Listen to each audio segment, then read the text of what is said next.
finishing our conversation with Joe Kissell about taking control of your Mac problems. This is MacVoices. This edition of MacVoices is supported by MacVoices Live, our weekly live panel discussion of what is going on in the Apple space, as well as the larger tech world, and how it is impacting you. Join us live at 8 p.m. Eastern, 5 p.m. Pacific, or whatever time that is wherever you are, at youtube.com/MacVoicesTV, and participate in the chat, or catch the edited and segmented versions of the show on the regular MacVoices channels and feeds. In terms of troubleshooting techniques, well, one of the there's a whole new chapter, not a new chapter, a big chunk of a chapter on using recovery mode. That was only kind of barely a thing back when the old books were out, and it's kind of the main way you do a whole bunch of stuff now. And you should be intimately familiar with recovery mode. You should know how to get into it, and you do it one way on an Intel Mac, and you do it a different way on an M series Mac. But you should also be familiar with all the kinds of stuff that you can do while in recovery mode. You can restore a time machine backup. You can reinstall Mac OS, which honestly is not scary anymore. It doesn't take a long time. It doesn't touch any of your own data or apps. It doesn't erase your whole drive or anything. It's not like the bad old days. You can reinstall Mac OS pretty quickly and painlessly if you have to do it. You can run disk utility and do all the stuff that disk utility can do. There's also a lot of things that people don't notice you can do while in recovery mode. There's a utilities menu that has some stuff in there you might want to look at, the startup security utility and the terminal app and some other things depending on what the architecture of your Mac is. And what I didn't actually know until revising this book is, you may remember years and years and years ago, there was a utility called Apple Hardware Test. And you used to have to put one of those DVDs that macOS was distributed on into your Mac and hold a special key down to boot from that. And then that kind of migrated into a hidden partition on your Mac. And nowadays, it's changed its name. It's now called Apple Diagnostics, not Apple Hardware Test. But on an M series Mac, the way you get into this test, which looks at a bunch of your looks at your logic board and your fans and your graphics board and your process, like all these different components, hardware components of your Mac, spits out this really useful report. The way you get into this on an M series Mac is you get into recovery mode and then you press a magic key combination. There's nothing on screen that will tell you, nothing on any menus that will tell you how to get into recovery and from recovery mode into Apple Diagnostics, Command D. So it's this useful tool that can help you diagnose something wrong with your hardware, and then you I got to take this to a shop to have it looked at.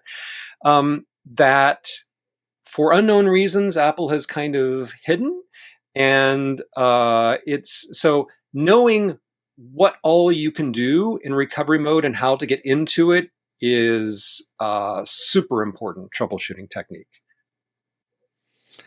Okay. I want to take you back, though, to a comment you made just a couple minutes ago. And it sort of relates to this, but I feel like it's something that constantly comes up, and that's RAM. You're right. Yeah. We can no longer put our own RAM in. You have to, when you buy it, that's what you're going to be using as long as you use that Mac. What recommendations do you give to folks about how much RAM they should buy? Because you have to go with Apple's installing it, and therefore you're paying a premium for it. Is truly the minimum amount that they offer sufficient, or should you be purchasing more? Boy, that's a hard question to answer, and I do, of course, talk about it in the book. So let me just lay out some basic facts. First of all, the way M series Macs handle RAM is fundamentally different from the way Intel Macs handle RAM. And you won't see the difference if you look, for example, in Activity Monitor. You won't, like, it looks the same. It looks like it does. It's not, what's going on behind the scenes isn't visible in the statistics that show up in a graph or something. What happens, though, is that because the M series processors are so vastly more efficient at handling RAM, my rough, off the cuff kind of estimate is that you can get away with maybe half as much RAM on an M series Mac as you needed on an Intel based Mac. Now, again, this is a rough, casual kind of estimate, rule of thumb. Your mileage may vary and all that stuff. That's been my experience. When I got my first M series Mac, I was just devastated to know that the maximum amount of RAM it could hold is 16 gigabytes. Maximum of 16? I've got 128 over here. Come on. 16 gigabytes? What am I supposed to get done with that? Because I've had a lot of problems with running out of RAM. And I never, ever ran out of RAM on that 16 gigabyte M1 Mac. Never. It was never, ever a problem. And I pushed that thing really hard too. Okay, so, the new ones, I got 24 in this one and I got 64 in that one, but I know what kinds of things I do, and I know that if I sometimes maxed out 128 over here, I'm going to sometimes max out 64 over there. But so that's just my kind of rough rule of thumb. Some people will find that they can get a lot farther on less RAM, or conversely, there will be some people who do super heavy duty work, very, very RAM intensive work. If you are doing a lot of hardcore, video rendering and a lot of high res stuff, if you're doing audio production with, you're recording a symphony orchestra and you've got 128 separate tracks and lots of effects on your audio and whatever, I mean, sure, you possibly use more RAM, but I think for ordinary people, I really hesitate to recommend that anybody go with the minimum, because even though you can probably mostly get away with it for basic stuff, the fact that you can never ever upgrade it just gives me pause. I would always sort of suggest, if you can afford it, go at least a notch higher than the minimum. Most people do not need 192 gigabytes of RAM. So honestly, that kind of thing is just not worth it for the vast majority of people. But I would kind of say, if you can swing not doing the minimum, go at least a notch higher. And if you are a power user, or if you know that you're doing really RAM intensive stuff, go a little higher than that. I think that's probably some of the best advice that I've heard on this subject. I almost feel like a caveat might be, if you need more RAM, you already know it. Because yes, right, right, exactly so. Yeah, and there's nothing wrong with the minimum configurations, and I know a lot of people that have them, and they're fine, especially with the M series. But I'm like you, I struggle at times with it because I just don't know, and I do a lot of videos, so that's me. But once again, it comes down to, what are you going to do with your Mac? What are the primary activities?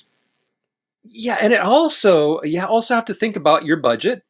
And you have to think about how long you plan to keep a Mac. I mean, if you are the sort of person who routinely buys a new Mac every 2 or 3 years, and you have the budget to do that, then it's not such a big risk to get a lower amount of RAM because you're like, okay, well, if 2 years go by and I realize this just isn't enough, I will make a better decision then.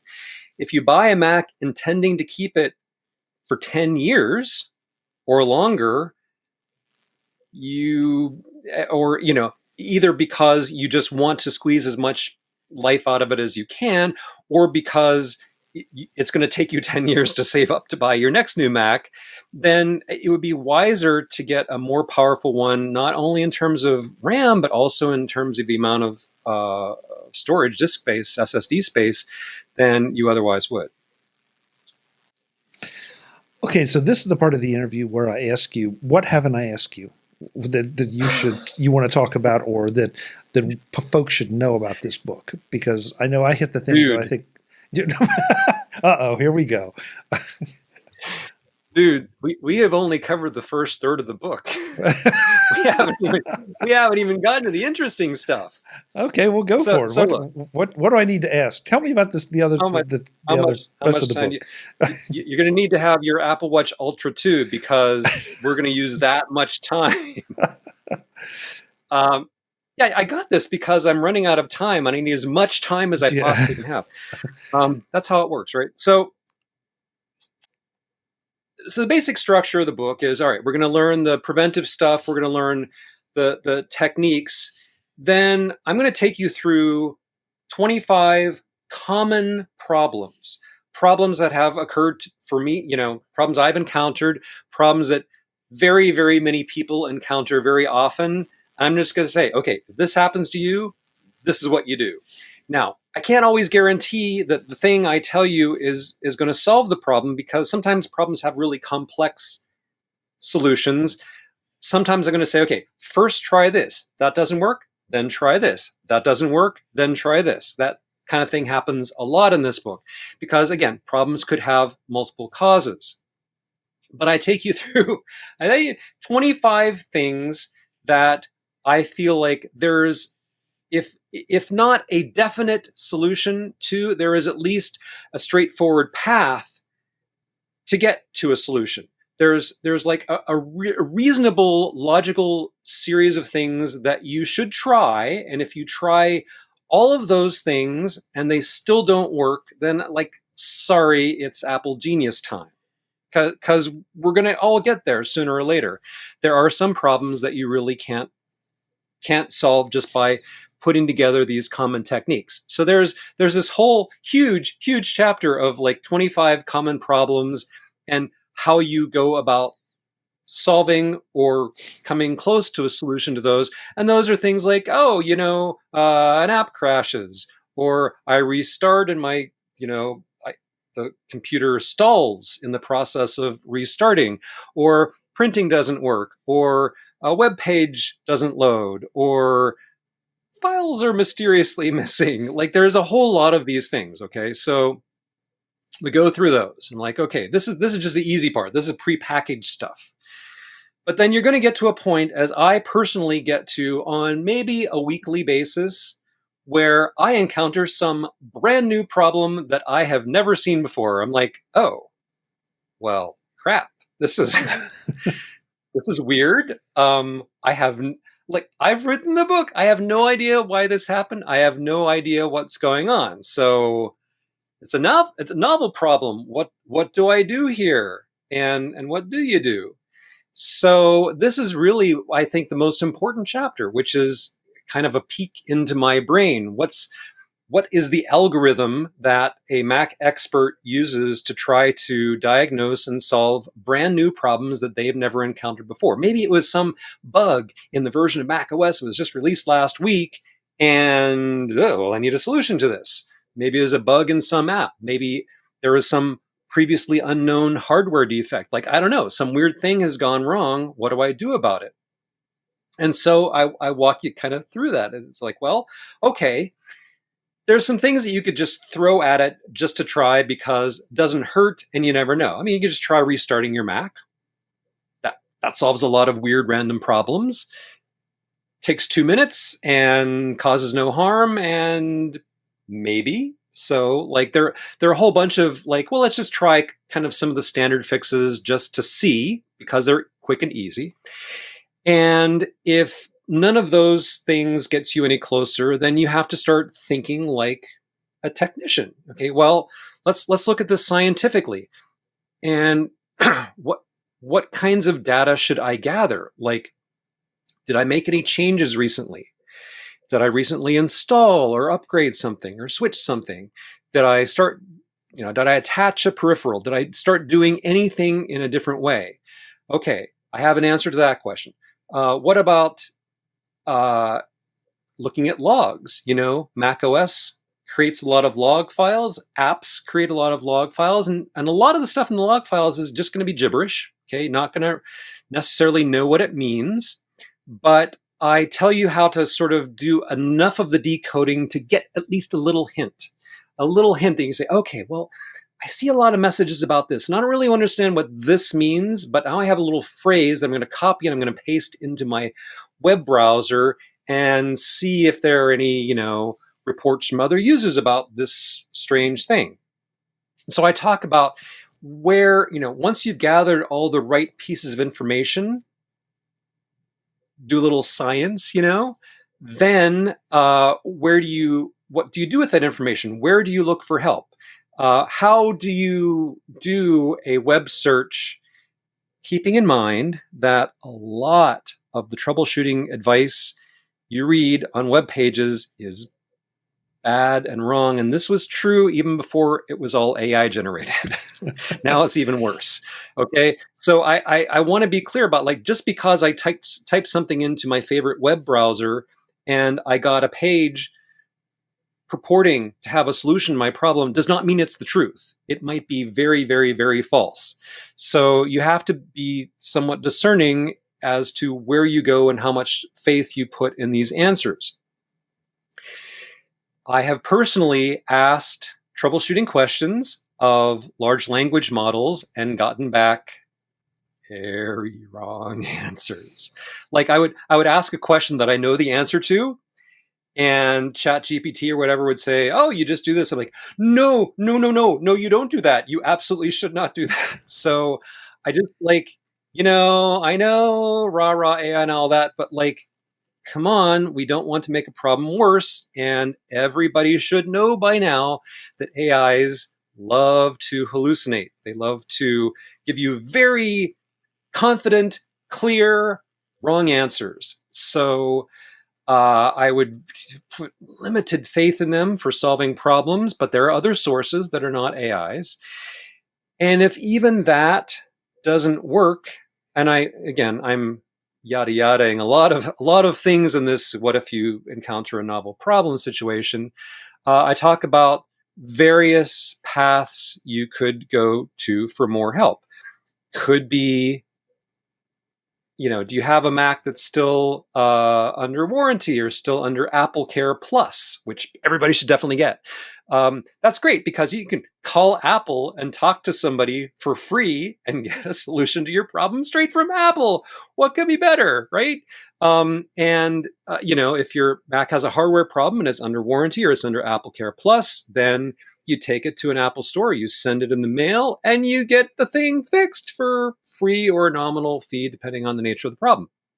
So that's great. And I talk about, when does Apple need to get involved? When is this really a question for a consultant or a third-party repair shop?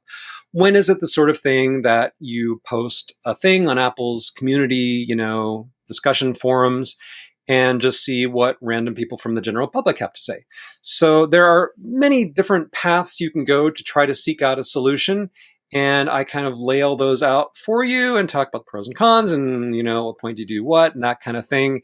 But I just want to be clear both in the book and here that I cannot give you the solution to every problem.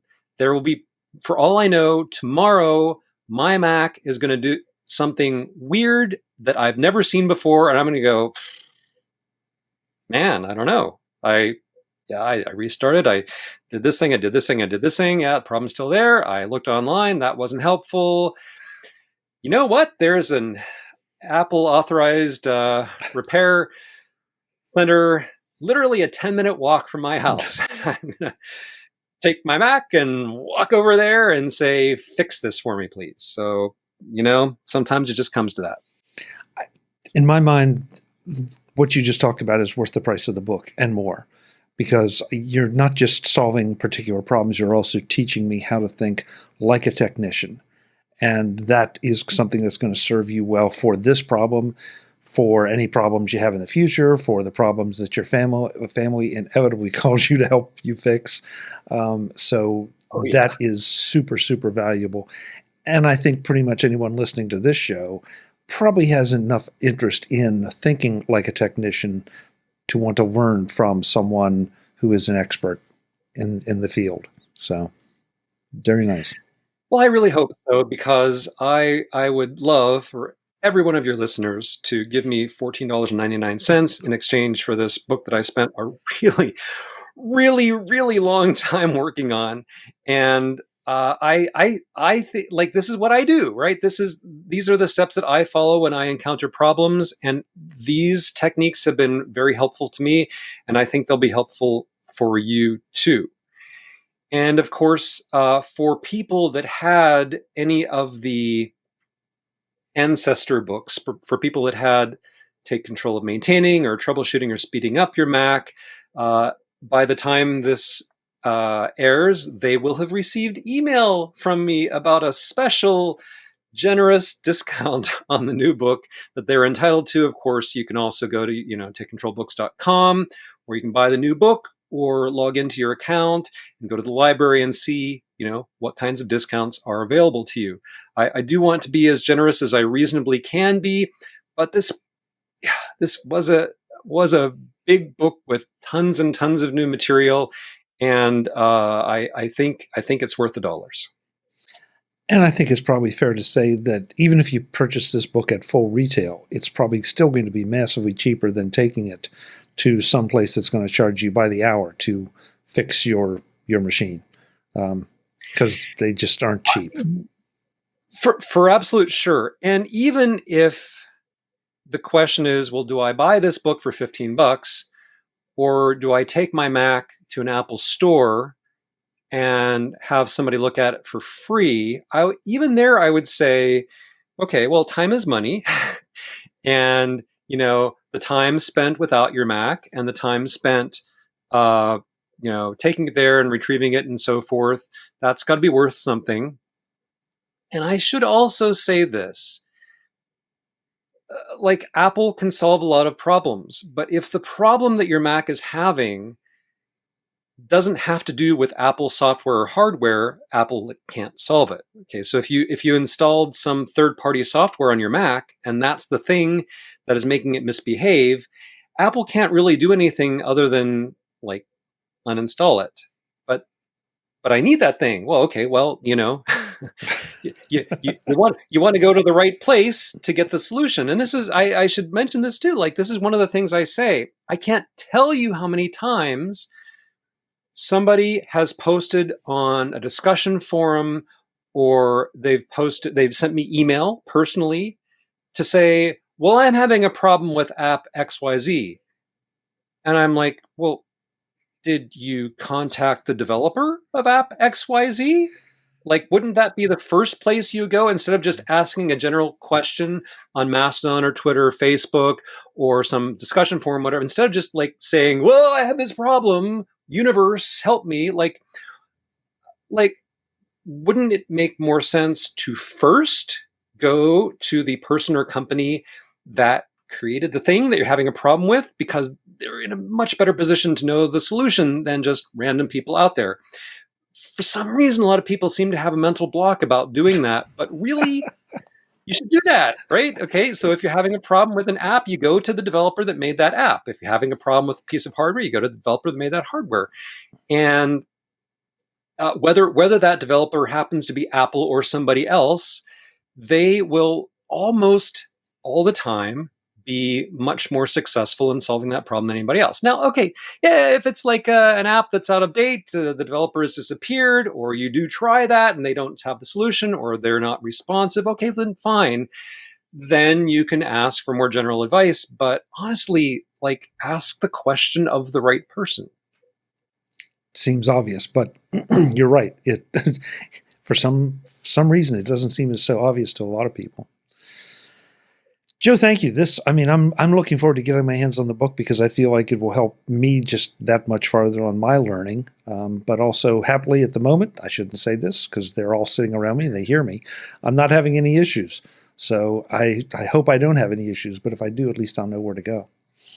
Have you hugged your MacBook today? I mean, they respond to affection, and they also respond to negative vibes. Yes, I've heard worse advice. In fact, I've heard a lot worse advice. On the other hand, I will just say, like, they are not dishwasher safe. So no matter how many fingerprints you get in your laptop, do not put it in the dishwasher. Not even on the top rack, not even on gentle cycle, See, that's the kind of advice you get from Joe Kissell and MacVoices. I mean, it doesn't get any better than that. Joe, thank you so much. It's been a blast. I have the funny feeling we'll be doing this frequently. Boy, oh boy. We go through like peaks and valleys, right? There's times when you don't hear from me for a while. And that's because I'm working a lot of stuff. And there's times when we have like a lot of new books. Right now, I'm working on six brand new books, new titles. Plus a whole lot of updates, plus other things that are not new books or updated books that are still connected to Take Control, and you'll hear about them when you hear about them. But the next 6+ months are going to be extraordinarily busy for me. There are the things that we do every year, like, okay, it's not going to be a surprise. We're going to have Take Control of Sequoia. Of course, we're going to have Take Control of Sequoia. I've already started working on it. Of course, we're going to have, Josh's Take Control of iOS 18 and iPadOS 18. We always have those. But we also have some brand new things this year that we've never done before that I'm very, very excited about. And I just have to sit down and, stand and write them. So we'll be, a lot of good stuff coming. So we'll be seeing a lot more of you. Yes, you will. That's great. Nothing makes me happier. I will show you this much of me. This much. Okay, I can only stand on my tiptoes so far. Yeah. Folks, I'm Chuck Joyner. This is MacVoices. That was Joe Kissell. He will be back more soon, more, I don't know, whatever, with more great Take Control information. Until then, and as always, thanks for watching. Visit MacVoices.com for show notes and to connect with Chuck on social media. Get involved in our Facebook group or like our Facebook page, and get more out of your Apple tech with MacVoices Magazine, free on Flipboard and on the web. And if you find value in it all, consider supporting us through either our Patreon campaign at patreon.com/MacVoices or by making a one-time donation via the PayPal link on our front page and in the show notes of each episode. You will join these fine people who help bring you MacVoices.